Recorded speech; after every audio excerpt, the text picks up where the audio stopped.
Ako, tuyong-tuyo na. Naiinggit ako sa mga babaeng yung lalaki ng dibdib. Parang takuan. Mahapde. Buti pa sila. Madidiligan sa Valentine's Day. Oh no! Ako, tuyong-tuyo na. Ganda ng ngiti mo ah.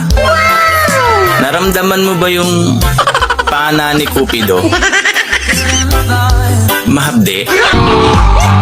Naiinggit ako sa mga babaeng yung lalaki ng dibdib. Parang takuan. Bakit? Parang pakwan din naman dibdib mo ah. Parang takuan. Butong pakwan. Kumusta yung bulaklak mo kagabi? Bumuka ba? Hindi kita ipagpapalit. Linya ng mga sinungaling. Ate, good morning. Good morning. Ang ganda ng ngiti mo ah. Mukhang nakakalabit ka kanina madaling araw. So, ginawa mo lang pala ako para paglaruan mo. Huwag ka mag-alala. Ginawa lang din naman kita para may kalaro ka.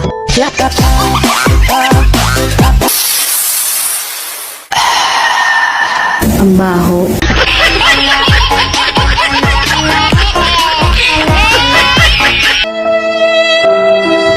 Buti pa tong balikat ko. Nakaapat na turok na.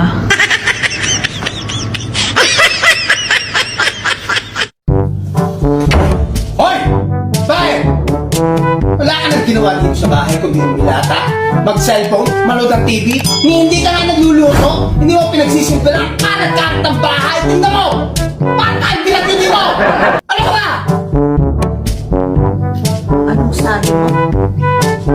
Sabi ng kaibigan ko sa asawa niya. Di ba nakakatawa? Pinalayas na nga siya ngayon sa bahay.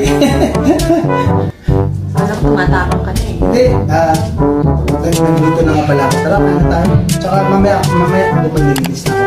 Ano yan? Ulit, unsay tawag sa tao nga hilig sa volleyball? Volleyballista! Unsay tawag sa tao nga hilig sa basketball? Basketballista! Unsay tawag sa tao nga hilig sa utang? Tigpalista!